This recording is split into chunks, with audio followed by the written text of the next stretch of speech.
Maybe we'll get started. Thank you all for coming out tonight. I want to thank you for coming to tonight's lecture, which is sponsored by the George Washington Forum on American Ideas, Politics, and Institutions.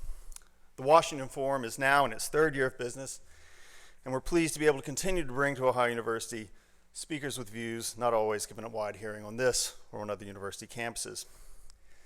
That we can offer a forum like this is thanks to generous donations from Ohio University alumni and from private foundations, not, I would note and emphasize, from any public funds. Tonight's lecture in particular is made possible thanks to a generous grant from the Charles Koch Foundation. On behalf of the Washington Forum, I'm happy to be able to publicly thank Steve Sweet and the Koch Foundation for their generous support of our efforts. Tonight's speaker is Hadley Arkes, who comes to us from Amherst College, where he's taught since 1966. He was, for a time, the William Nelson Cromwell Professor of Jurisprudence before being appointed in 1987 as the Edward Ney Professor of American Institutions. At Amherst, he set up the Committee for the American Founding, a group of Amherst alumni and students who aimed to preserve the doctrines of natural rights as taught by the American founders and Abraham Lincoln. More recently, he's been named the director of the new Center for Natural Law. Based in Washington, D.C., and under the sponsorship of the Claremont Institute, it's a center which aims to educate lawyers, judges, and students about the history and principles of natural law. During his career, Arkes has published extensively, including 5 books with Princeton University Press. These include Bureaucracy, the Marshall Plan, and National Interest from 1972, The Philosopher and the City, The First Things, Beyond the Constitution, and The Return of George Sutherland. His most recent books have come out with Cambridge University Press, including Natural Rights and the Right to Choose in 2002, and just this year, Constitutional Illusions and Anchoring Truths, the touchstone of the natural law. He's also gone out of his way to make his arguments in his scholarly works accessible to a wider audience through his pieces in the Wall Street Journal, the Washington Post, the Weekly Standard, the National Review, and he's also been a contributor to First Things, a journal which took its name from one of his books. And for 8 years he wrote Life Watch, a column in Crisis magazine. Many of his pieces on that subject appear now in the new web journal, The Catholic Thing. Hadley Arkes has then had a career that's been both full and active. It's also been a career marked by the consistent and unwavering defense of the natural law and of natural law jurisprudence. Arkes reckons that some things are wrong in all times and in all places. It's not wrong to rape a woman merely because some positive law or another stipulates that it's wrong. It's wrong in and of itself to rape a woman. The same thing holds true, he argues, for a whole host of other things, from enslaving other human beings to discriminating on the basis of race. And we know these things to be wrong, morally wrong, he argues, not because they're revealed to us by some higher transcendent power, but because our reason teaches us naturally that they are wrong. Where Arkes has created great controversy within the academy has been in applying natural law jurisprudence to one of the most sensitive, indeed the most sensitive issue in American political life. I'm speaking, of course, of his scholarly work on the practice of abortion, in which he has argued that abortion, no less than rape or slavery, is a moral wrong, a wrong against the rationally accessible natural law. Tonight, Professor Arkes will discuss the Born Alive Infant Protection Act of 2002, its legal underpinnings, and what that debate over the legislation might tell us about our current political and legal landscape. For he was the main advocate and architect of that bill, which he first prepared his proposal as part of a debating kit assembled for George Bush in 1988. The purpose of his original proposal was to offer the most modest first step of all in legislating on abortion and opening a conversation with everyone, including with those who considered themselves pro-choice. He proposed to begin simply by preserving the life of a child who had survived an abortion, contrary to the holding of one federal judge who held that such a child was not protected by the law. He led the testimony on the bill before the Judiciary Committee of the U.S. House in July 2000, and then again in July 2001. The legislative calendar was upended in the aftermath of September 11th, but in March 2002, the bill was brought to the floor of the House, where it passed unanimously. The bill was brought to the floor of the Senate on July 18 and passed in the same way. And on August 5, 2002, the second President Bush signed the bill into law in a ceremony in Pittsburgh, where Arkes himself attended. After Professor Arkes' talk, there'll be ample time for Q&A, and any and all questions are welcomed. As at all other these events, we have only 3 stipulations. Questions need to be questions, answers need to be answers, and both need to be civil. It's my great pleasure to introduce to you tonight Hadley Arkes. I hope you'll join with me in welcoming you here to Ohio University.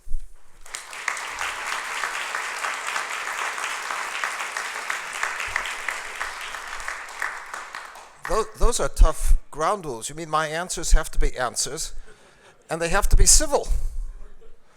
Well, thank you for that generous introduction. To me, this is coming back to, actually, it's my first visit here. I have a dear cousin, Hal, who was a notable figure teaching on this campus in psychology for many years. He met his wife, my cousin Sylvia, here. This is a charmed place, and it's a lovely place. I'm very pleased to be here. I'm grateful to Rob and for my former student, Paul Milazzo, for inviting me, and for Steve Sweet to sustain it. That introduction reminds me of that cartoon in the New Yorker years ago of a figure, that grand figure in a statue. And next to the statue, the people walking were like ants. A figure in 19th century garb, pointing outward. And on the pedestal it said, soldier, statesman, patriot, author, but still a disappointment to his mother. I want to, as a prelude, sort of share with you, as they say these days, an item that my friend Mike Ullman clipped from the Metropolitan Report in the New York Times. This is sketches of life in the city, actual stories. And one from a few years back read in this way. It said, Dear Diary, it was midway through Act 3 of La Traviata at the New York City Opera, and after witnessing Alfredo's confession of love, Violetta's rejection of the carefree life of Paris, their retreat to the countryside, Giorgio's appeal to release Alfredo for the benefit of his sister's prospects of marriage, Violetta's compliance, her pretended deceit, Alfredo's jealous rage, a reversal, an illness, Giorgio's sympathy, the lovers' tragic reunion, and Violetta's death.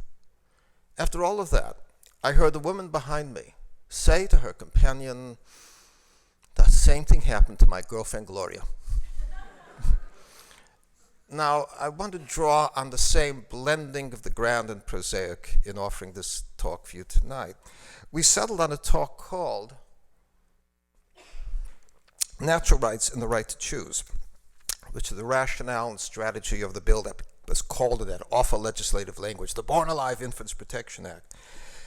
It's a book I did it with Princeton. It's a handsome book. It's used all over by Chicago by my family as a coaster to put under drinks. The book also contained, it was about the principles of the founding in American law, but it also contained a memoir of my experience in moving through the Congress that bill that came from that draft I wrote for the debating kit of the first George Bush. I've written some of the best things Ronald Reagan never said, and I've written some of the things that the Bushes never said. Never drew upon it. It was conceived as Robert said, to offer the most modest first step of all in legislating on abortion, to propose was simply to preserve the life of the child who survived the abortion.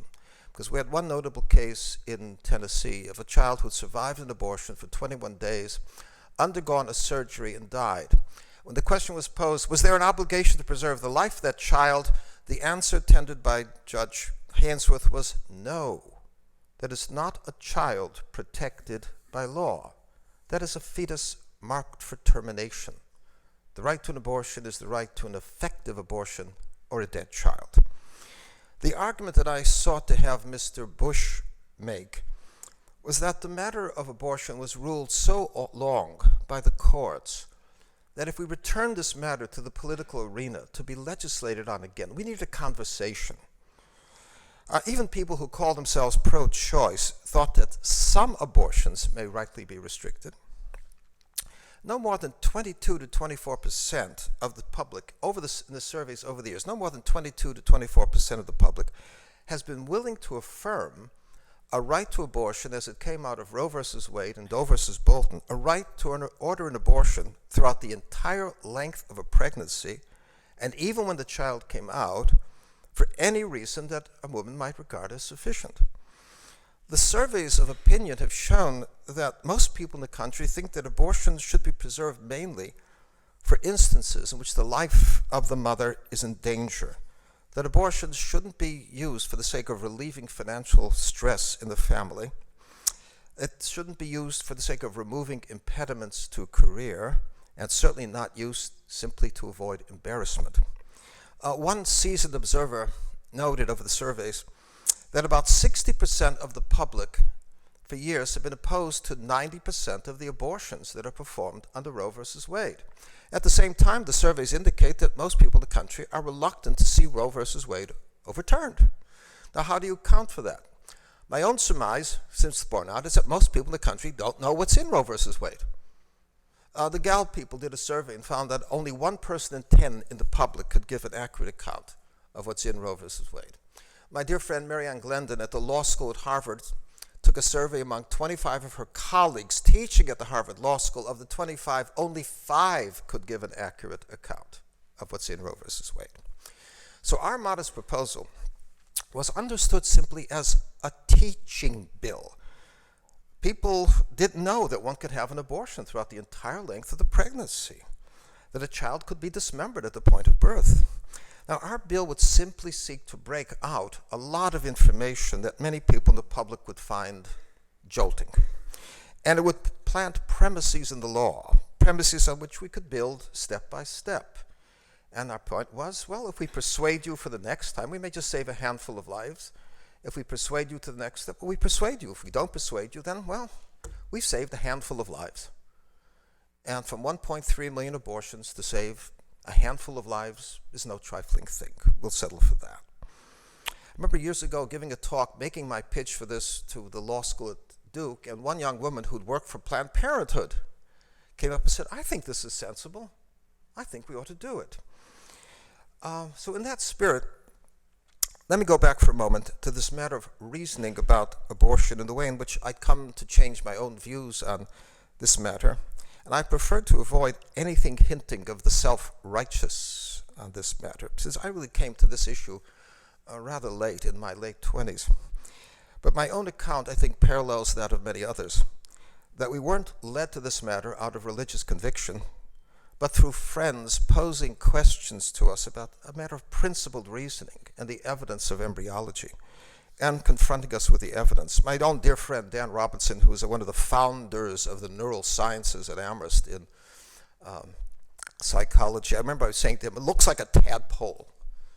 And Dan would say, it's not a tadpole, even when it looks like a tadpole. I could take tissue from one side of that tadpole, and you'll find an arm growing on you. It's very specialized tissue. It's not a tadpole even when it looks like a tadpole. That's what you looked like when you were that age.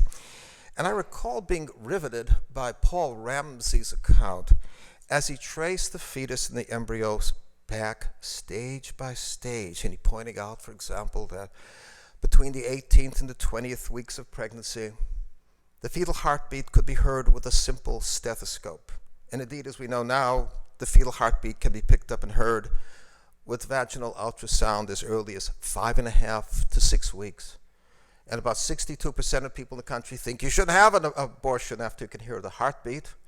But that, of course, just makes the existence of human life depend on the current state of the art in amplifier science. We hear the heartbeat, but that's not the sign of life. It was life that gave rise to the heartbeat in the first place, only because it was a living and growing entity.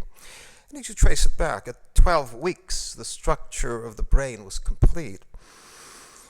And at this point, fingerprints and sole and palm lines were there. At the 9th or 10th weeks, pushing it further, there were local reflexes of squinting and swallowing. And 8 weeks, pushing it back further, fingers and toes were discernible. And of course, this is quite old by now. Many of you have seen already the spectacle of expecting parents looking at sonograms, trying to argue whether the baby in the womb looks more like your family or my family. But the culminating point came with real force, as Paul Ramsey observed, that there was nothing you and I possessed genetically that we didn't have. We are that zygote no larger than a period at the end of the sentence. It was all there. our allergies, our coloring, our likely height, perhaps even our SAT scores, all sort of planted there, foretold. And even people with high school education should know enough by now to know that if any one of us was killed when we were that zygotal dot, we wouldn't have been the next pregnancy. That, and that alone, was you or I. Okay. In the mid-'80s, the Senate Committee on the Judiciary did a survey of all of the textbooks on embryology and obstetric gynecology. And what it revealed was the absence of any scientific dispute or controversy over the question of when human life begins. It begins with the union of a male and female gamete to form a distinct being. And we are, of course, now very far from Aristotelian biology. We don't suppose any longer that it goes through a non-human stage, an animal stage, before it becomes a rational animal. We know now that nowhere in the chain of development does this nascent life, directing and integrating its own growth, nowhere in the chain of development does this undergo a change in species. That this small being in the womb may be a potential lawyer, a potential outfielder, but it's not a potential human being. It has never been merely a potential life or human being at any time. Now, these brute facts of embryology instantly claim their force, but they are amplified in a decisive way when they were joined with the weave of moral reasoning. And in that respect, I was awakened from my own dogmatic slumber as my friend Dan Robinson just kept posing to me the examples of principled reasoning I would be using with my own students. For example, the most notable, striking example, and no one who hears it ever ceases to understand it, the most notable example of principled reasoning came in that fragment that Lincoln wrote for himself when he imagined himself engaged in a conversation with an owner of slaves, of black slaves, putting the question, why are you justified in making a slave of the black man? Is it because he is less intelligent than you? Ah, beware, the next white man who comes along, more intelligent than you, may enslave you rightly. Is it because he's darker than you? Lincoln says, no, beware again. You may rightly be enslaved then by the next white man who comes along with a complexion even lighter than yours. The upshot was there was nothing one could cite to disqualify black people as human beings that would not apply to many whites walking about. Now, you have to notice that nowhere in the chain of reasoning is there an appeal to religious belief or revelation. It's simply a matter of... Aquinas put it this way. Aquinas said, the divine law we know through revelation, but the natural law we know through that reasoning that is accessible to human beings as human beings. And some of us are simply drawn on the same mode of principled reasoning when it comes to abortion. Why is that nascent being in the womb less than human, doesn't speak yet, neither do deaf mutes, doesn't have arms or legs? Other people lose arms or legs in the course of their lives without losing anything necessary to their standing as human beings to receive the protections of the law. And in the same way, the upshot is there's nothing you could cite to disqualify that child in the womb as anything less than human that would not apply to many people walking about, well, outside the womb. Now, if that's the case, the axis of the argument has to shift. If there's no principled ground, no tenable ground on which to claim that that life, that nascent life, is anything less than human, then the kinds of reasons we need to justify the taking of that small life must be as compelling as the justifications we demand in every other instance from the taking of any other human life. No one may doubt, for example, the strain that another pregnancy could add to a mother already at the edge, or the strain that it could produce in the finances of the family. But the same strain in the psyche of the mother and the finances of the family could arise with the addition of aged parents to the house, or with the 13-year-old who's already the terror of the household. And no one would make light of these strains, but we simply have to point out that they don't quite rise to the level of justification that we demand in other instances for the taking of a human life. If we didn't understand that the child was human, there'd be no problem in an unwanted pregnancy. If the offspring were going to be a bird or an orange, there's no problem in disposing of an unwanted bird or orange. The unwanted pregnancy becomes a problem only because we understand, of course, what is there and what is to be thrown away. The child may not be wanted, or the parents may think before they see the child that it isn't wanted, but we haven't thought in other instances that people lose their claim to live because they are suddenly unwanted or unpopular. By that measure, we'd be losing Governor Rick Perry today, along with Joe Biden. Well, that is the frame in which the problem comes to us, as a problem of principal judgment. And in addition, one could cut through many of the strange things that distract people by putting these simple points in place. If there's nothing living and growing in the womb, an abortion would be no more indicated than a tonsillectomy. We have a very decisive test of whether something's living and growing in the womb. It's called a pregnancy test. At that point, there's no question of whether anything is living, and if it is living, there is no question about its species, and we all know that we don't require heavier justifications for killing higher, taller, heavier, more literate human beings. Your rights, their standing does not depend on any of those features. Right? Now, my own move with that modest first step was meant to produce, as I say, a teaching bill. It would break out news and plant premises which we could build. Now, when I first raised that proposal years ago, Doug Johnson at National Right to Life thought it was just too modest at all. He finally came up with something compatible, close. A bill to borrow what was called the partial birth abortion, that rather grisly procedure in which 70% of the child is dangling outside the birth canal, the head of the child is punctured, the brain sucked out so that the child could be removed, so to speak, intact. The bill to bar that procedure passed the Congress, but it was vetoed by President Clinton. And in the meantime, 32 states had passed a comparable bill.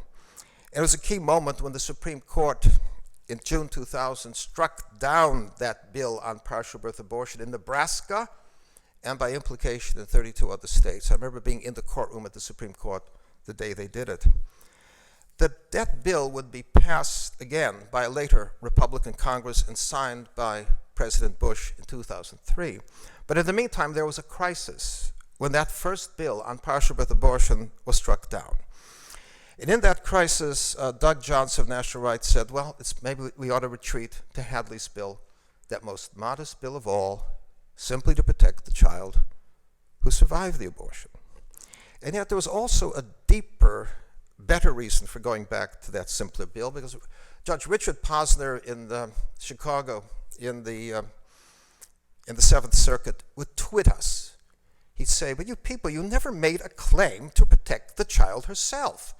So why would the state have any particular interest in shifting the killing of the child from the birth canal back to the uterus? You never made that claim, and he was right. So we'd say, okay, let's go back to the most modest bill of all to fill in that point and then work from there. So our move here was sort of inspired by that line attributed to Andrew Jackson at the Battle of New Orleans, or I should say New Orleans, where he's supposed to have said, boys, I want you to elevate them guns a little lower. Elevate them a little lower. Let's start with something simpler, okay? Now we say, give us that premise of this bill, that we could protect that child marked for an abortion who survived. Give us that premise, and we could unravel the whole pro-abortion position step by step, but we'll see how far we go.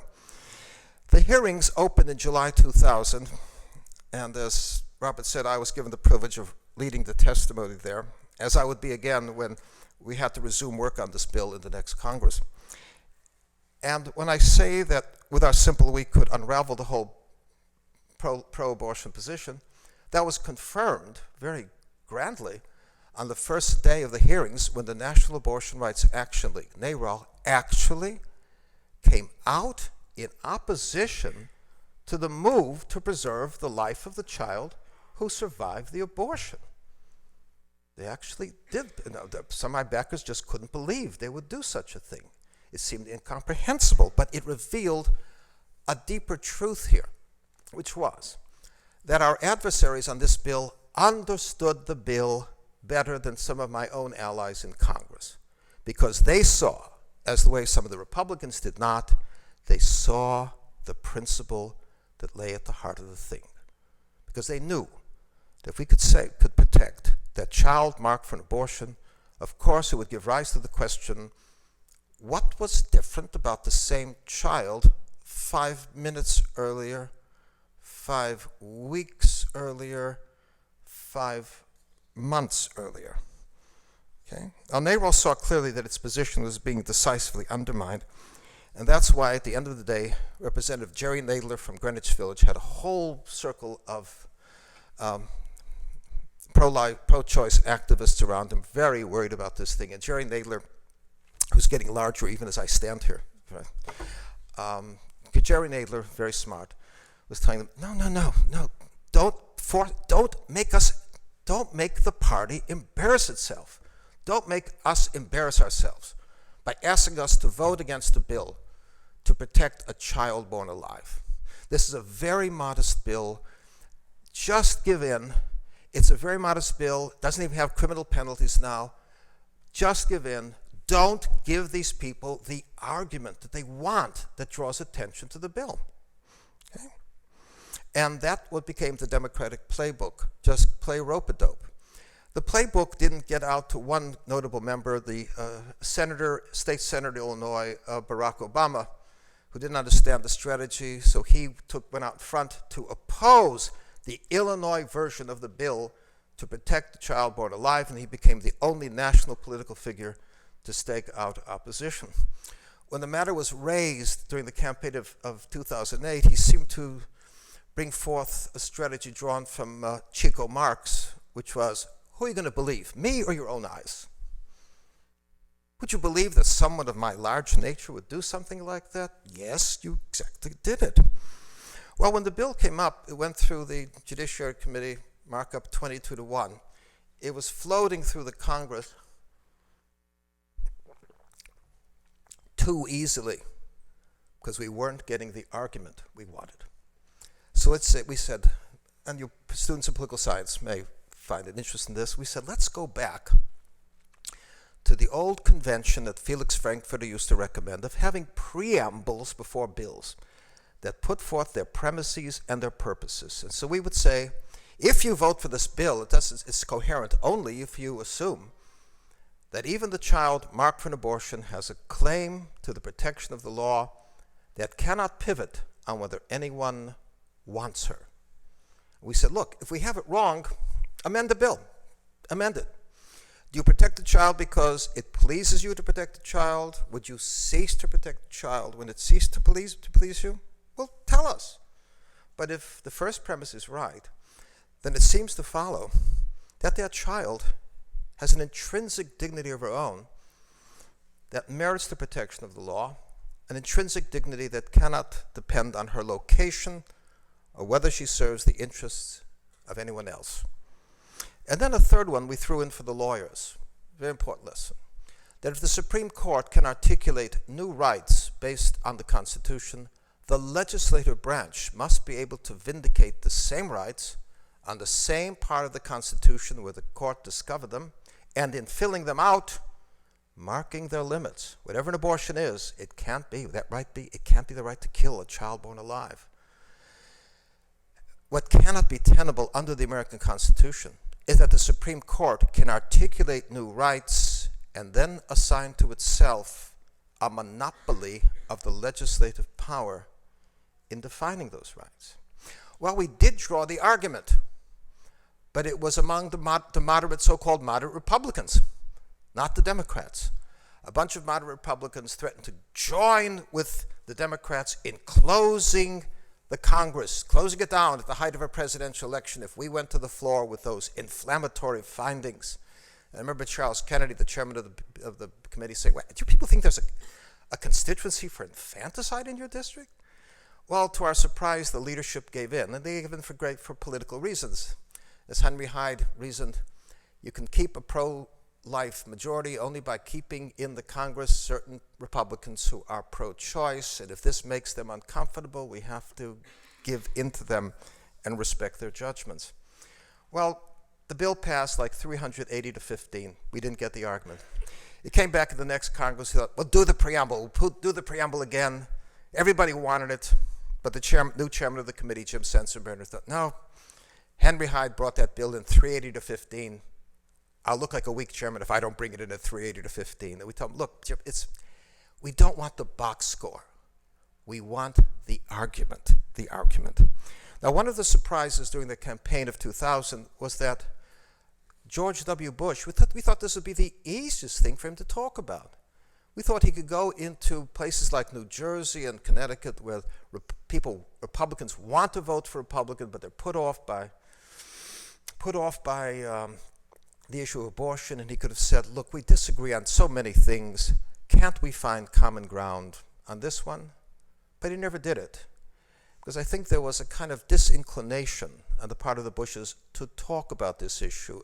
My friend Robbie George at Princeton said that the first George Bush problem for the pro-lifers, that he was all action and no talk. He did things, but he never talked. And we needed the talk that would frame the issue. Well, the bill was put on hold on September 11th, and of course it eventually came to the floor, was voted. The Democrats had control of the Senate. We didn't expect the bill to get there, but to our surprise, Harry Reid brought it forth and had it voted on unanimously. And we're at the signing of the bill in August, and Karl Rove came up and he said, why do you think the Democrats allowed that bill to get to the floor? And I said, what's your surmise, Karl? He said, they must have thought that somebody out there cared about it. I said, there they go, treating our people more seriously than they really were.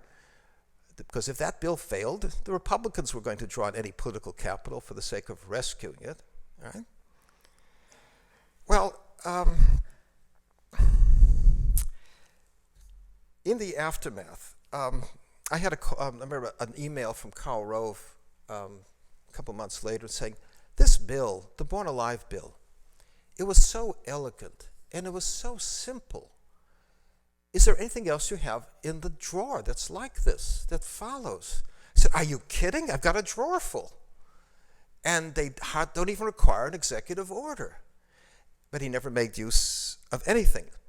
Now, the thing that becomes, that they really had a hard time understanding, and the thing they have a hard time understanding even now, is that this most modest of all bills, the bill to preserve the life of the child who survives the abortion, is one of the most powerful levers in the arsenal of the pro-life movement now, if the President and the Congress would only use it.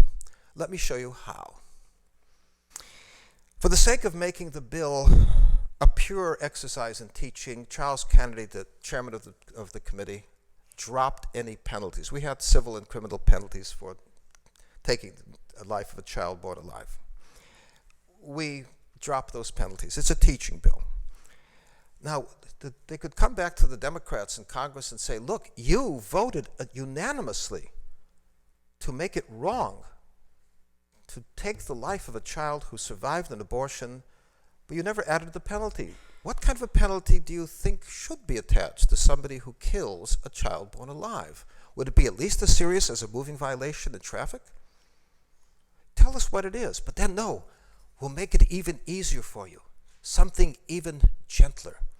We will remove all federal funds, just remove federal funds from any hospital or clinic that houses what we call now the live birth abortion, the procedure that my friend Jill Stanek blew the whistle on when she was a nurse at the Christ Hospital in Oak Lawn, Illinois. A simple device, you deliver the child alive and put the child uncovered in a refuse room to die. We thought there were only a handful of cases when we did the bill, and Jill got on the radio, and nurses were calling in from all over the country. Said, are you kidding? We've been doing that in our hospital for years. This is far more frequent than even we had suspected. And as Jill says, this could become the abortion method of choice for the middle class because no instruments are introduced into the body of the woman. It's the safest of all. Put the child aside to die.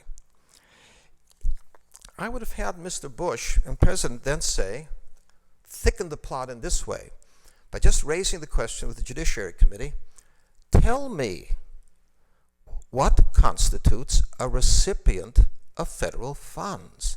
Do the formulas of the Civil Rights Act apply?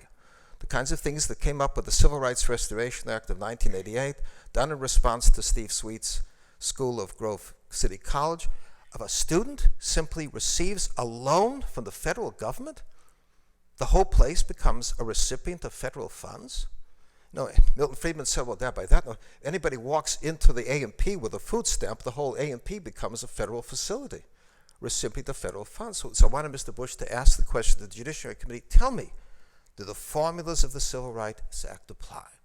If someone walks in to a clinic or a hospital who's on Medicaid, receiving a Social Security check, a refund from the IRS, is the whole place a recipient of federal funds, right? Now, if you come forth with this, the only way to resist it would be for the Democrats to undo, to start dismantling that whole scheme of legislating by indirection by which the federal authority has been extended over the last 45 to 50 years. We still don't know what the constitutional ground is on which the federal government is engaged in counseling birth control or tearing down housing in central cities. What happens is we're giving you a grant. If you accept the money, the rules apply. If you don't accept the money, it's not binding, hence there's no legislation binding on you. And we don't have to defend it in court.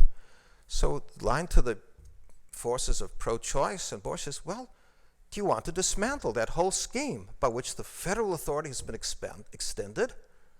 And the answer I told Karl Rove was, if that's what they want to do, say, that's terrific, we'll help you. For the Republicans, it's a win-win proposition. Do you really want to do that? But of course, they couldn't resist. They would have to resist because they know that if the spending power could be used, withhold federal funds, on these rules, well, they know that the Congress could begin legislating on every phase of abortion, pushing it back to the first trimester and even earlier. So the Democrats would have to resist. They have to resist. But if they resist on the worst possible political terrain for them. They have to resist at the point of defending the right to kill a baby born alive, a politically untenable position for them. The deeper surprise comes, though, when the Born Alive Act is added to a case that's become iconic for the left in this country, the so-called Bob Jones University case from 1983. The allegation was that the policies of this fundamentalist university were, quote, not in accord with public policy because the university lost its tax exemption because it barred its students from dating and marrying across racial lines. It's a private school. If you didn't like those rules, you didn't have to go to that private school. The case was brought by private parties complaining to the IRS. And yet, in all strictness, the interesting thing here, there was no public policy of the United States. There were no statutes or executive orders that barred people in their private choices of a partner for sex or marriage from discriminating on the basis of race. There was no statutes. And a telling sign here came if you look at the personals ads of things like the New York Review of Books, and it's only in the journals of the liberal left that you find personal ads reading SWM, seeking SWF, single white male seeking single white female. You know damn well that the New York Review of Books would never print an ad saying white landlord seeking white tenant. What the advanced party of the left understood was there's something about marriage made it legitimate still to discriminate on the basis of race and these intimate relations of marriage. But here, in contrast, there was a statute We had the Born Alive Infants Protection Act. It's a statute. It's now you could ask, is there anyone at this facility engaged in this live birth abortion with the danger that you can lose not only your federal funds, and almost all hospitals and clinics depend on federal funds, that you could lose also your tax exemptions. And with moves of this kind, my suspicion is that we'd be near the end game on abortion. That at a certain point, the pro-abortion party in Congress would come under such crippling tensions that they finally consider whether it was really worth keeping up with this policy, which has seen them lose so many of their traditional followers on this pro-life issue. Now, to bring this toward the close, in my book, Natural Rights and the Right to Choose, I was reflecting on my own experience and seeing in that experience a political class, a class of people in political office who had undergone a certain erosion in their commitment to the premises of the American founding and Lincoln, the premises of natural rights. The so-called right to choose, or the right to abortion, has been the vehicle by which they have talked themselves out of the logic of natural rights. If they've talked themselves into the logic of the right to choose, they've talked themselves out of the logic of natural rights. And in doing that, they've detached themselves from the deep logic of rights and cut the ground out from all of their rights. The core of the argument here could be conveyed in 3 vignettes I have in my book. And I'll bring my talk to an end by moving through those 3 vignettes. The first involved a very good student of mine who was at my office one day. And he leaned in to say, I never have been quite as enamored of the notion of natural rights as you've been. Really? That comes as a surprise. And why is that?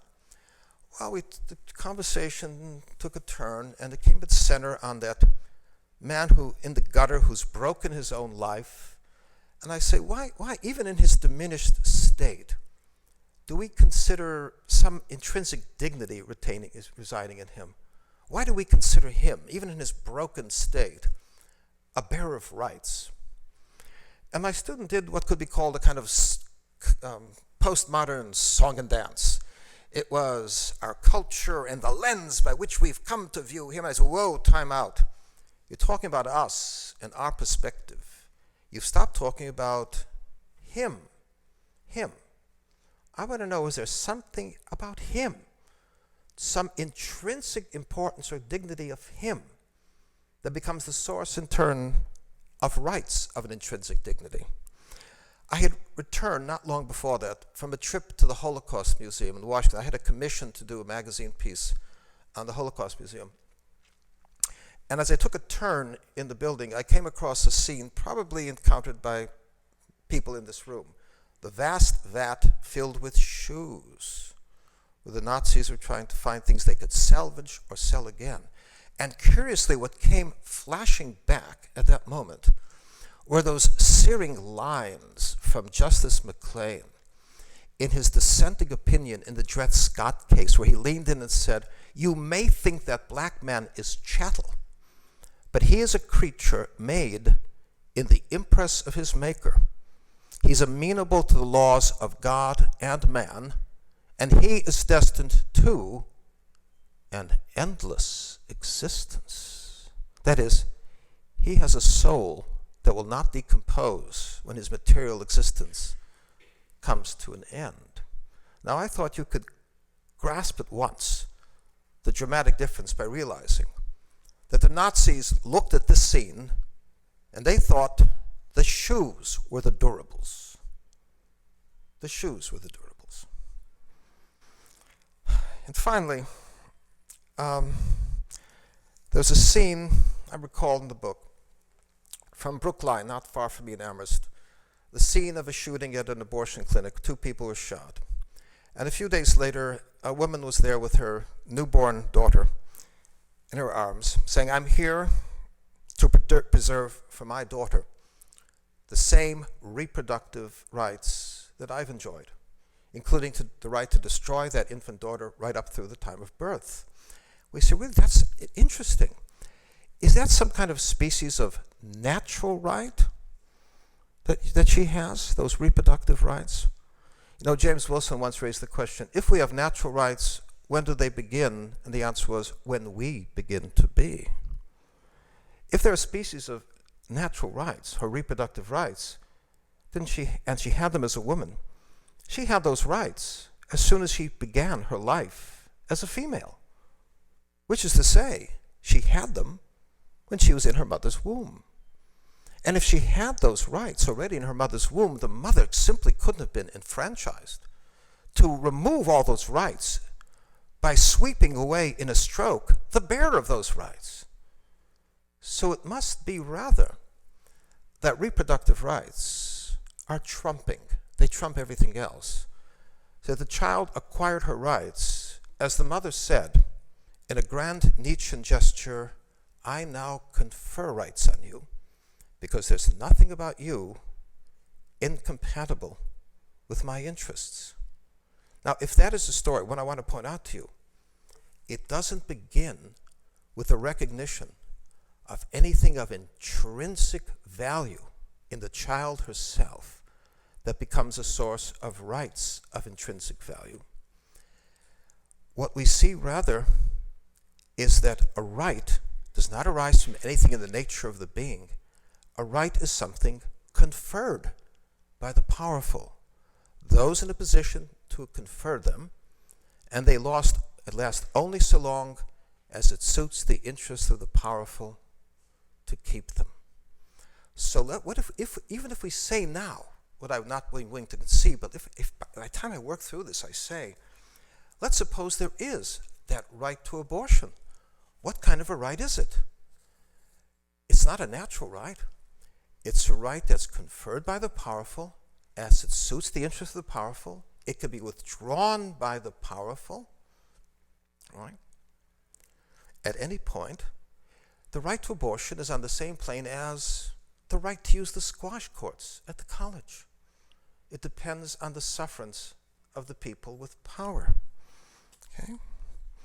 If that, I submit, is an account not of abortion rights, it's an account of all of our rights. If it's an account of how we acquire all of our rights, what it describes is our utter nakedness of rights until all of our rights are conferred by the powerful. And in that case, the person who talks himself into this logic has not only talked himself out of the logic of abortion as a natural right, but talked himself out of all of his natural rights. So that person in that position becomes the infirmest ally for the rest of us, because he cannot come to our aid when our rights are endangered. He can no longer give a moral account or a moral justification of these rights. Okay.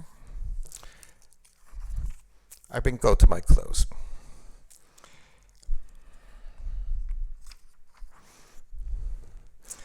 The melancholy fact of the matter is that even at the best colleges, there's been a serious erosion of confidence over the years that we can have rational knowledge of the things that are right or wrong.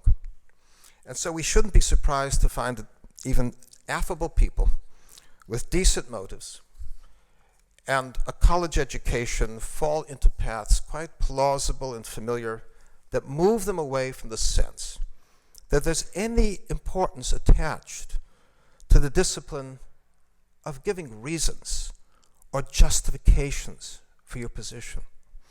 And when they detach themselves from that disposition, they detach themselves from the understanding that the life of giving reasons is bound up with a justification for political life itself. That life that proceeds through the framing of propositions and principles that we are justified in imposing on other people with the force of law. When I wrote my book, Natural Rights and the Right to Choose, I was feeling deep frustration with George W. Bush and many old-line Republicans who kept shying away from the need to shape the public discourse by talking about this issue in public. For ordinary people understand the arguments. Ordinary people can argue over whether abortion is justified to take a life, to save a life, justified for the sake of finishing school. That frustration may be fading, but my sense is that the problem is still with us, it's still lingering. And so the lament I offered at the end of my book may still be apt, and you forgive me, I'll close with this one. I said that a political class that has lost the sense that reason matters is a political class that may serve in positions of high office, and yet its members will have lost their vocation. At times, the need to clarify the principles entails the need to stage a confrontation or debate, and indeed it may involve at times the need to pick a fight.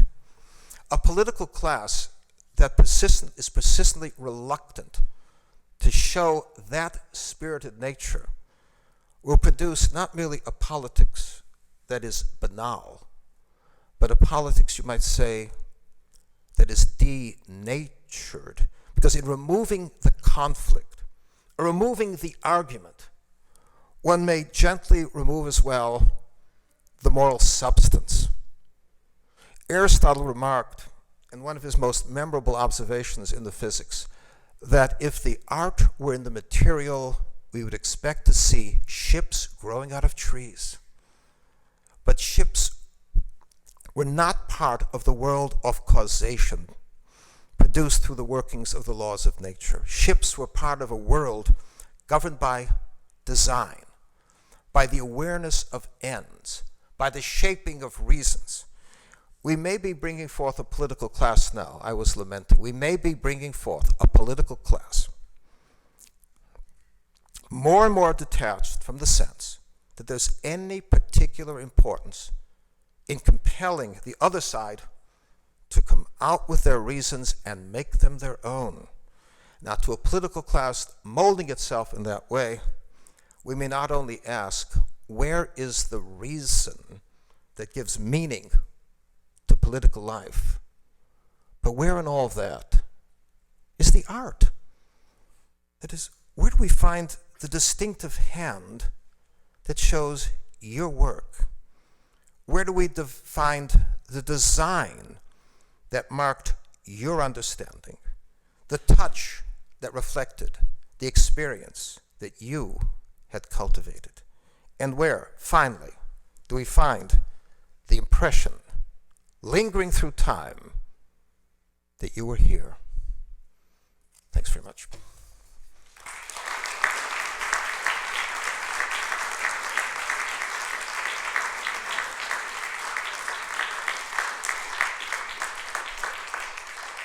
So for those who'd like to ask questions, there are two mics on either side, and Hadley will be glad to take questions from anyone who'd like to ask.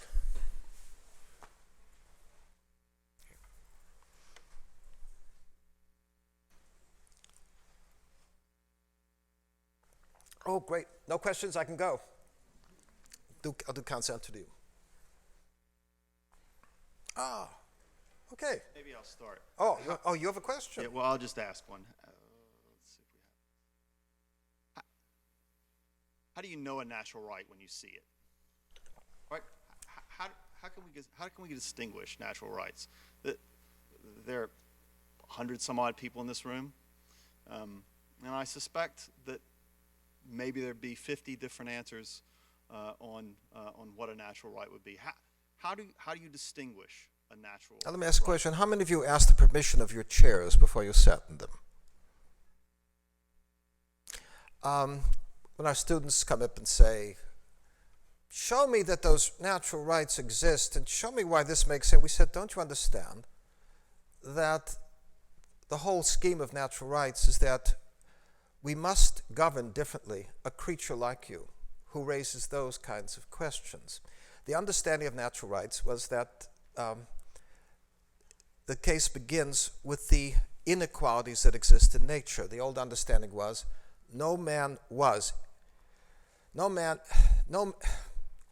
I'll put this another way.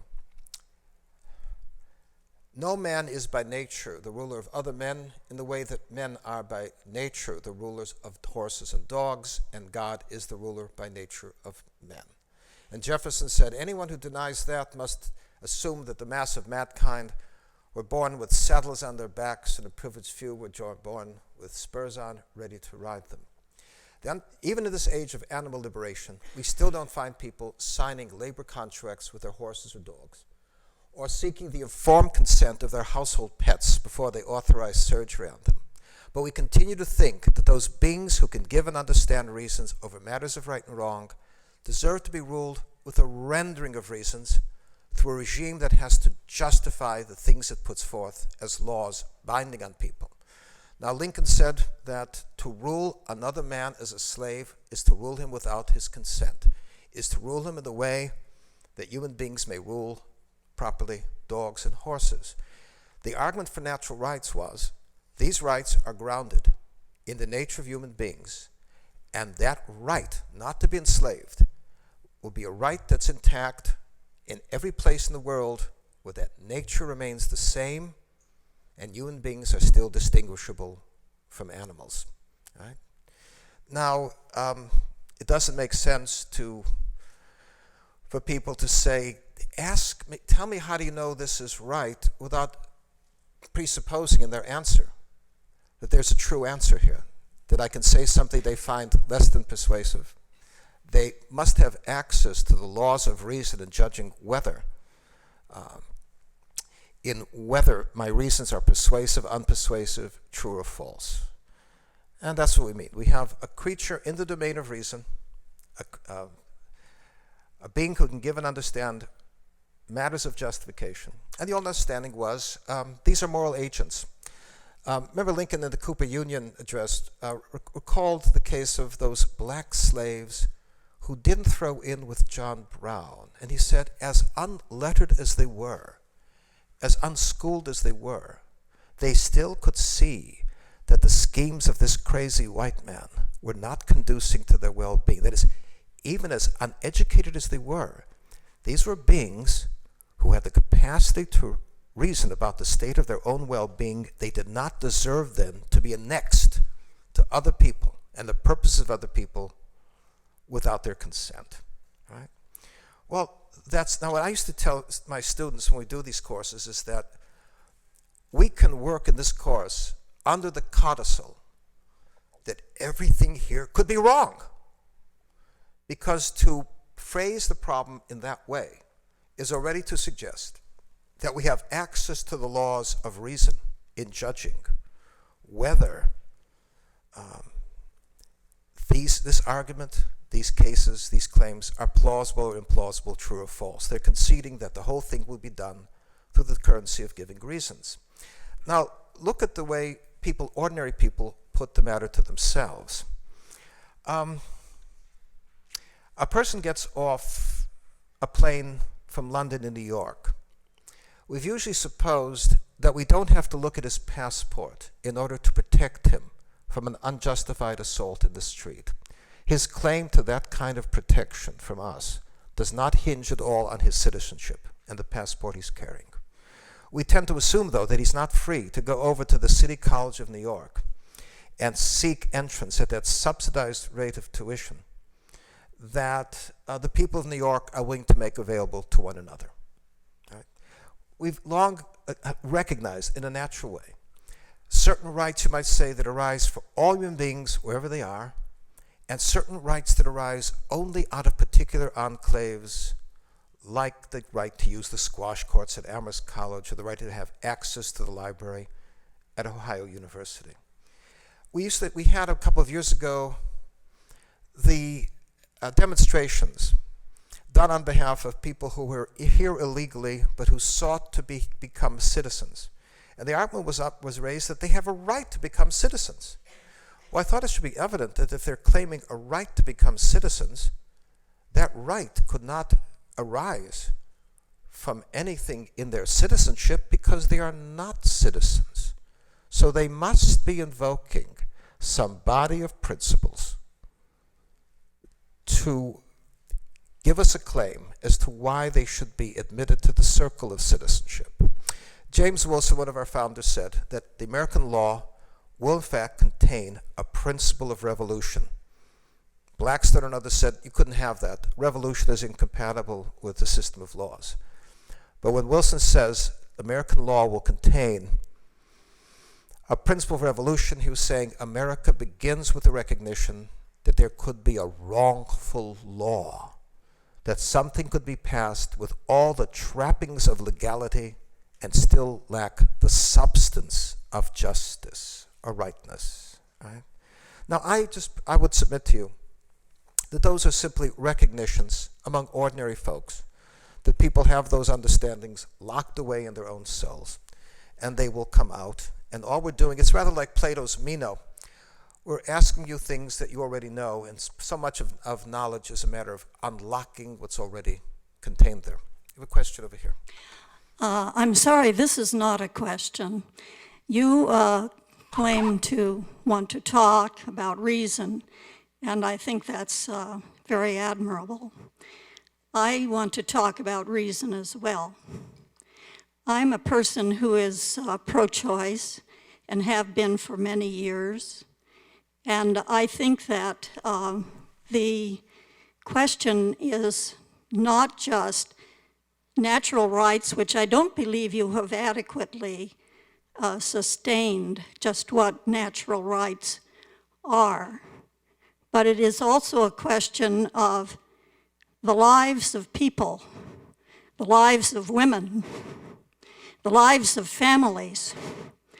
There are babies that should not be born, and I think that your notion that a fertilized egg is more important than the life of a woman and a family is making a choice. You prefer the unborn to the born. I accuse you of that. I think that it is important to consider what the child, the potential child, will be. I don't disagree with you that this is potential life. But it is only potential life. That's not what I said. It is potential life because it requires ordinarily 9 months. 9 months of development inside a woman, inside a woman's womb, to be ready to be born as a regular child and baby. So I think, I don't know whether you have religious convictions which make you think that the fertilized egg is more important than the born woman and her family, but I think you should consider that. Well, I see that I've encompassed your concerns, but I don't see that you've addressed anything critical in my own argument. I've already recognized the fact that a pregnancy could be a serious psychological strain to the pregnant woman and to the life of the family. There's no question about that.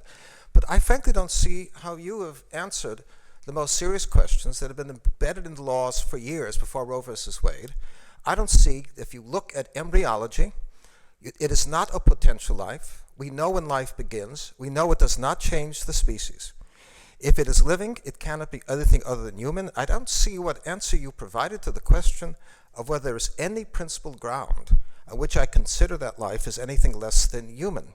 And if it can't be anything less than human, I don't suppose you would say that you require a heavier justification for the sake of killing a 30-year-old and a 5-year-old, or a heavier justification for killing somebody who is literate rather than somebody who is stumbling and stammering. Nothing in your standing as a human being would depend on those features. The question for you is finding, in the wealth of considerations you brought forth, anything there that would justify taking a human life. That's what I brought forth. I'm open to your reasoning, but I'd like to see also some attempt to address the scheme of reasoning that I've put forth here with some care. Yeah. Hi, thank you for coming. So this question is actually, it's like a two-parter, but I think the first part is short enough that I can do it without taking up too much time here. So If there's a fetus with really severe anencephaly and it has only like the rudiments of a brain and like no face, under your schema that that fetus would enjoy natural rights, right? Or like I'm not trying like I'm just my because the second part of this question is like I would assume from what you just laid out here that a fetus, regardless of whatever disfiguration or whatever kind of birth defects it might suffer from, would still have natural rights. Let's put it this way. Okay. That you have to ask the question that if you have somebody who had flippers instead of hands, or was disfigured, as you say, would you consider that disfigurement among people before you now as a ground for taking the life of that person? No, and this is. Oh, okay. Well, that's the critical. But then, if it doesn't for that, then because just put once is bounced back again. Why would it be? Why it's not the same? It's not a different person. Then why would it be justify the taking of the life of the same person with the same disabilities now simply in the womb? But go ahead. You had another one. Okay. Well, no, it builds on that, which is that if you have a conjoined twin, and it has the twin is a parasitic twin that has the same status as the anencephalic child, what would the parasitic twin enjoy natural rights? Or I guess what I'm getting at is like where does a human begin when you're talking about like conjoined twins? Because I feel like when you look at it in that scenario, it becomes more problematic what you've laid out here. I don't see what's problematic. You're not saying that the species has altered when you have conjoined twins. Well, what I'm saying is it two individuals enjoying natural rights, or is it one individual if it's a conjoined twin? And is that on the basis of whether or not there's a brain, or? Yeah, but I gather your decision as to how you're going to treat them in treating them separately and trying to divide them is dealing with the case before you. You're not working on the assumption that one is human and the other one isn't. Whether you think you've got one or two, you're dealing with human beings, right? And then the question is, once again, do you take the disfigurement or the disabilities as a sign that you have here a life not worth living? Are you willing to jump to that proposition? You see, we have other parts of our laws, the Americans for Disability Act, working on the assumption because a child is afflicted with spina bifida, Down syndrome, deafness. Do we take the deafness to indicate our prediction that we think a life with that affliction may not be worth living? Oh, you don't know. There may be other kinds of lives of people of living of more. We have this case of Elizabeth Bouvier, quadriplegic, moved her own case through the court, established her right to end her own life, but she was given lawyers' fees for pushing through the court a case of public interest, and she got so enthused about the victory she'd won that she decided to stay around and litigate other cases. That even in her diminished state, she still had the capacity to fuel something of moral significance. Look, what you have here, we have many kinds of cases in which, see the problem of the pro-life movement about rape. And the pro-life position, for example, is that it's predicated on the notion that it's an innocent life. And the rape does not alter the innocence of the child. We don't give capital punishment for the rapist. And so people raise the question, look, we say, look, there's such a strong passion among the public about abortion in the case of rape that you may have to give in to that passion. And okay, we'll accept this as a prudential compromise. Don't ask us to endorse the principle on which you're doing it. There may be many hard cases in which you may decide, I'm going to pass. As it turns out, the anencephalic children, with cases I've heard of, because one of a dear friend in Cleveland, the child died instantly. It hasn't been a problem. If the person can be it can be preserved and preserved, you have the same situation as you have with any other disabled person. But what I'm putting to you is this: look, you may make the vast number of cases of abortion hinge on some rather rare cases. So then, if I came to you and say, look, if I said you have this prudential license to take care of the hard ones, will you now concede the case for putting a strong justification for abortion on all the other cases we confront? Well, it's actually, I agree with you intuitively that with an anencephalic child, it should enjoy natural rights. But when I was thinking to myself, as I was sitting there, if that child was like embedded in another child, I'm not sure that I would view it the same way. Like, if in that scenario with a conjoined twin where one is embedded in the other, but one twin has the full complement of a human body, whereas the other one has only the rudiments of a brain. It seemed like in that scenario, if separating the one that was embedded in the other would allow the one to live, that one I didn't seem to intuitively have the same kind of reaction to. And so if that one's not a human being, and it has the same biological status. It seemed to me we could carry this on and make the audience's eyes glaze over. No, stay with it. No. But no, the point is this.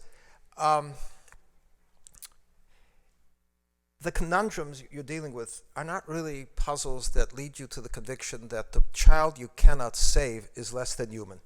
It may be for reasons that are just inoperable, considerations of what is inoperable. It just doesn't become feasible to save that one. That doesn't mean that the one you fail to save was anything less than a human being. And I don't think you want to put yourself in the position of saying that when human beings are lacking parts, where they've given up a kidney or they've lost other parts of the equipment they came with, they're somehow less of a human being. I don't think you want to identify the human standing of the child with of any person with having all of that equipment. So I put that caution in place. Okay. Do you hear? Lisa? I don't know if I'm going to be able to articulate this very well, but I've been assuming that abortion has become so acceptable to us because, unlike infanticide, it's a private procedure and most people don't have to witness it, and so we have done away with infanticide and embraced a technological solution to unwanted children. Now we've come full circle back to infanticide in what you described going on in hospitals around the country, which is shocking to hear and think about. I'm wondering if you think that the people who were militating before Roe v. Wade, and I guess since Roe v. Wade, for abortion rights or for abortion, did they always envision that an abortion has to be a successful abortion? Did they envision that we would come to the point where babies would be left to die after they're born? I'm wondering if they saw how we would progress or regress. I think there's a division. I realize I didn't hear from the member of the audience who's pro-choice as whether she just couldn't be with me on the question of saving the child, protecting the child who's born alive. Now, would you have a problem with that one? Doesn't matter. The child is out. The child is out and being sustained. I thought you said birth was the real test for you. Well, the child is out. I think what you run into exactly the problem that was brought forth here. That it doesn't matter, ma'am. It doesn't matter. It doesn't matter. There's a division among people. Some people would say, with Bernard Nathanson, all we're saying is that a woman had a right to be separated from an unwanted pregnancy. If the child could be kept alive, that was another matter. We didn't say there was a right to kill it. Other people would say, well, it's too hard for me to give up what is mine.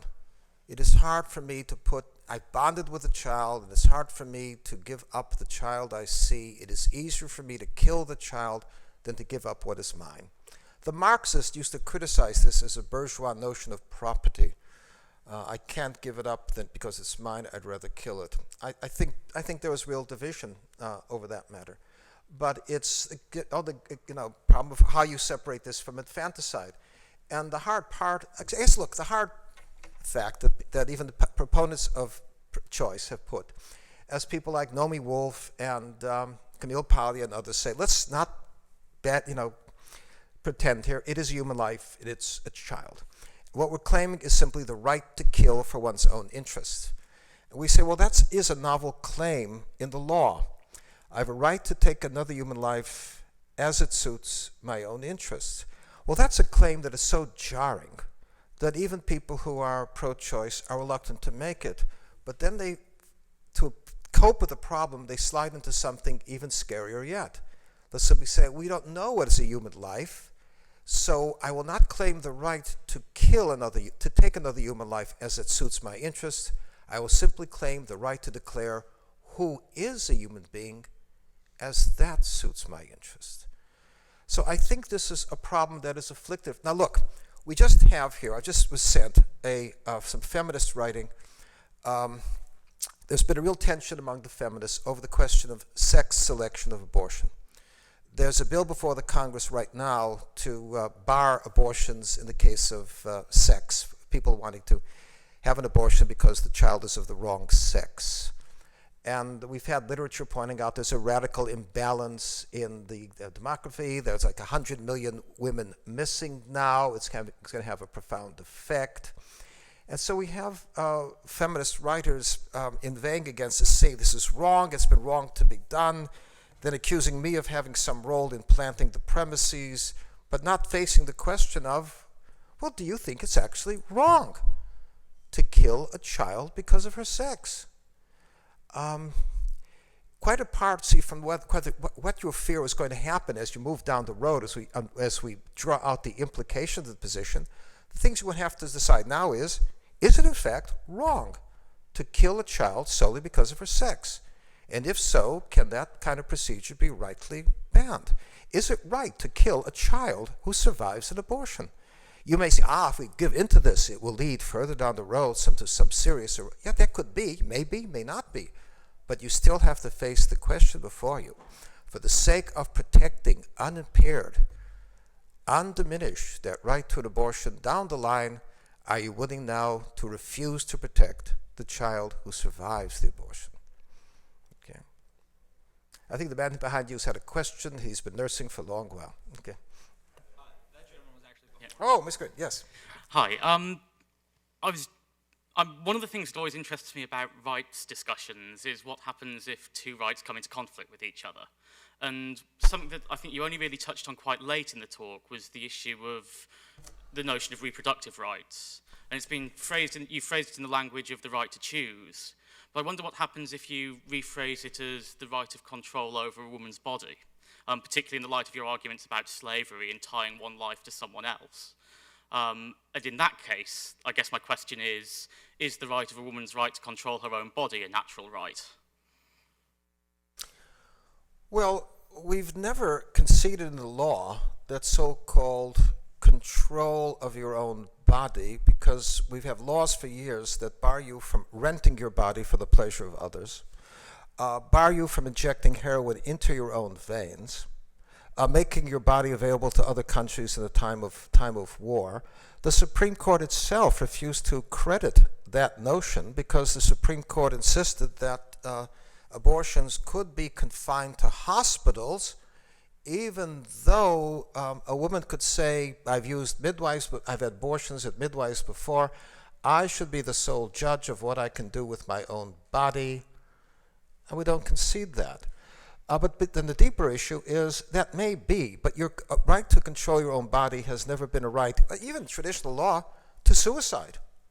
A right to take your own life unjustly, but it is not a right that becomes a claim to take the life of another body, with the recognition that you're dealing here with a nascent being quite separate from that of the mother. So I think those are the way those matters have been unfolded. Okay, I mean, the thing I want to, I guess, there is a separateness from the other. It's like everything else. You have a presumptive, as I say, we have a presumptive right. Moral agents, human beings, have a presumptive claim to all dimensions of your freedom.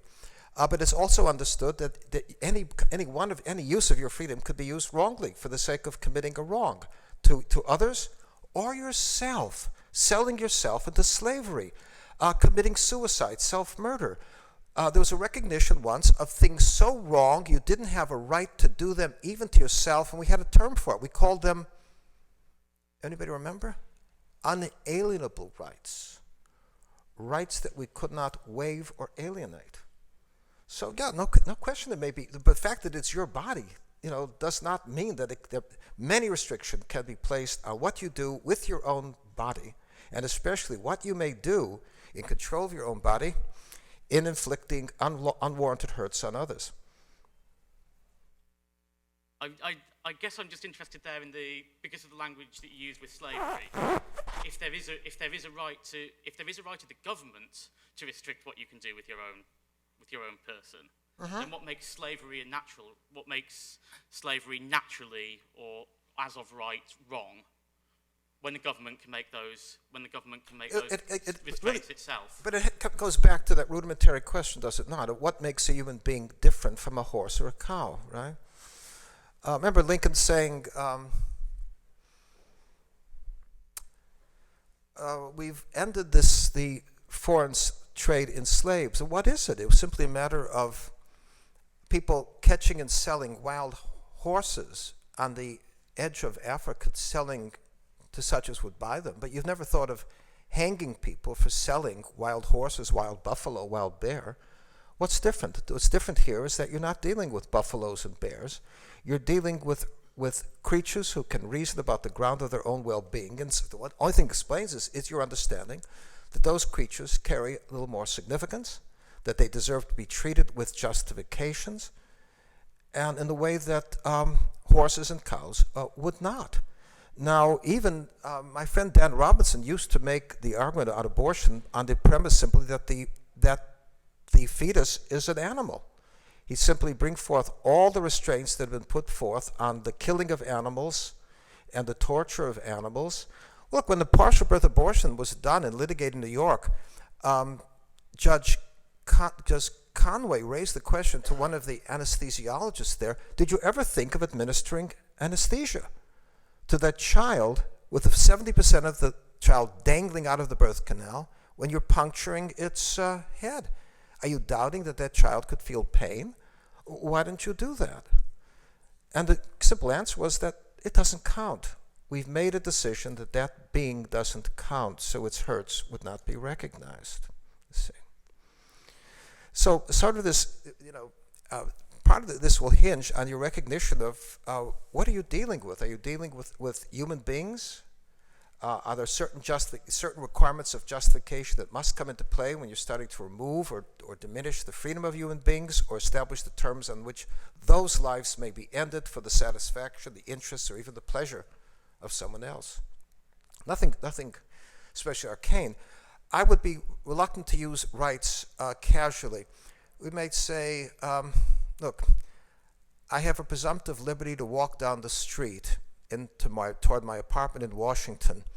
I may find the fire department blocking the street because they're fighting a fire.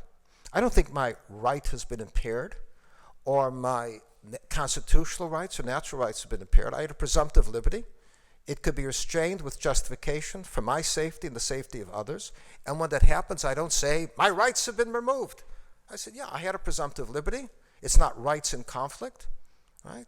There was a justification for restricting me, and therefore I think my liberty was restricted with justification. I don't think a right has been impaired. Okay, now maybe maybe there's more to this. Maybe I'll pursue this later with you. And if it's all right, I'll turn to the gentleman here who's been patient. Yeah, I was just hoping you could clarify on the interaction between. Can everybody hear him? Can everyone hear me? I sound great. I was hoping You want to use this one? I can just speak up, maybe? Okay, go ahead. Okay. I was hoping you could clarify the interaction between natural rights as it pertains to race, or the fetus is a physical threat to her. Well, that's the case that had been amply dealt with by the common law before Roe versus Wade, and that is, if you find a situation where something comparable was at risk, the life of the woman, people, okay, that's something that's good. That's not a matter of taking the life of the child because it's coming at the wrong time. I had my comments on rape over here before. People who are pro-life, people in Congress and Henry Hyde, have had to give in on the question of rape and incest, for example. But if you understand that the pro-life position is predicated on the fact that you are taking an innocent life, there's no way in which the child can be animated by any intention of malevolence toward the woman who's carrying the child. So we can't impute malevolence or bad intention to the child. The child must be innocent. Now, in that case, since our position is predicated on the innocence of the child, the rape or the incest does not alter the innocence of the child. And we can't concede that point without undermining one of the predicates of our position. So people will say, look, we're dealing here with 0.5% of the abortions that are performed in the country.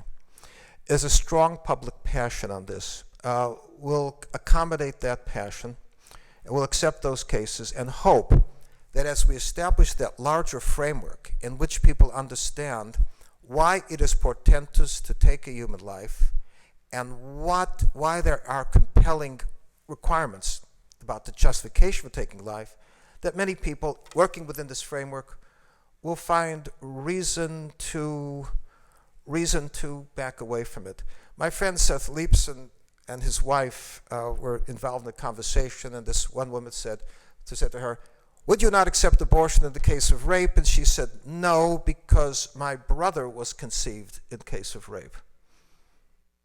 He was adopted. He was given up for adoption by someone who didn't take the offense, the injury done to her, as the ground for inflicting yet another injury to another innocent person.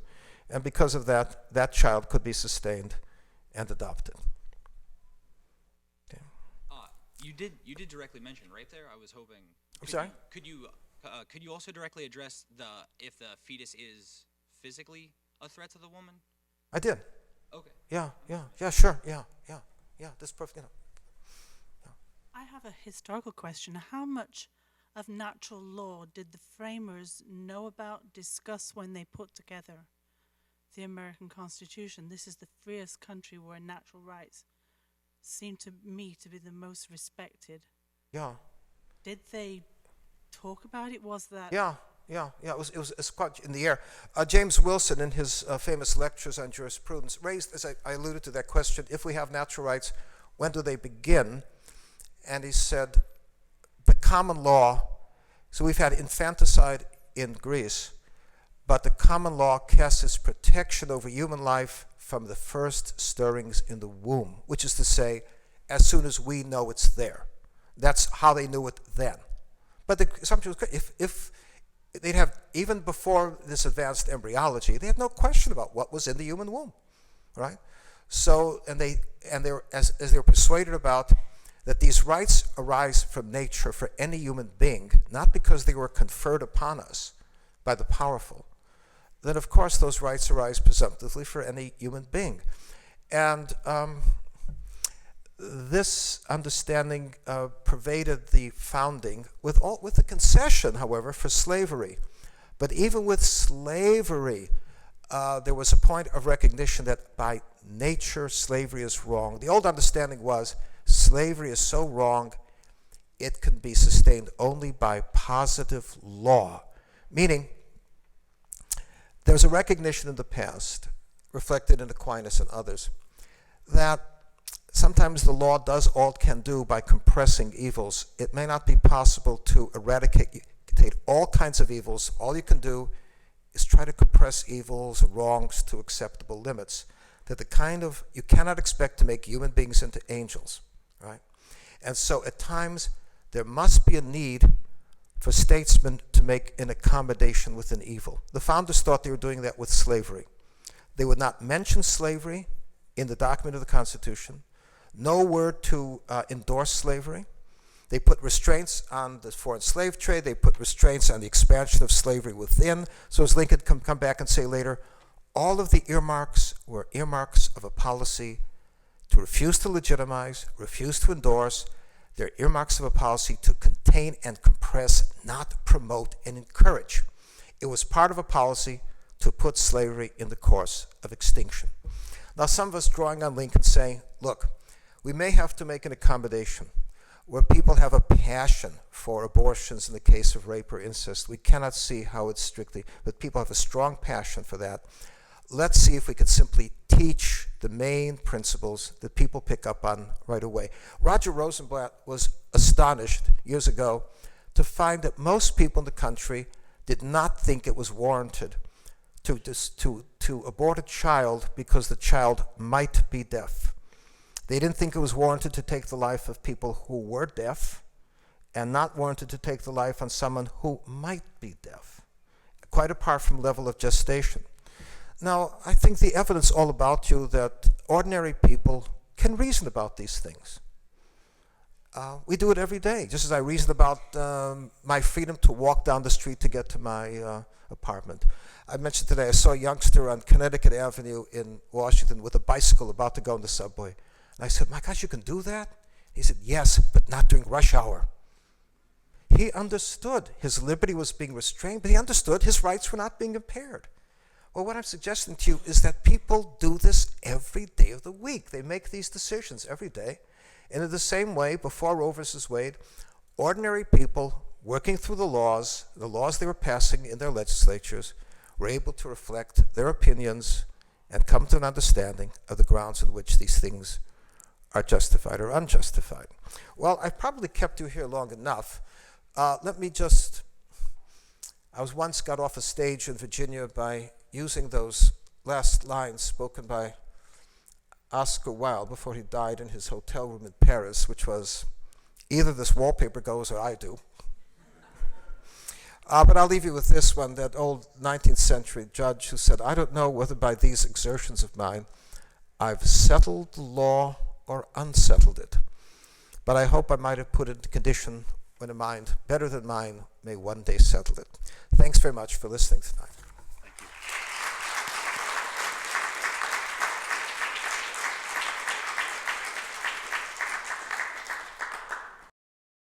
Major funding for the George Washington Forum is provided by the Charles G. Koch Charitable Foundation, the Apgar Foundation, the Veritas Fund for Higher Education Reform, and the Thomas W. Smith Foundation. For more information, please visit us on the web at www.ohio.edu/Washington Forum. Thank you.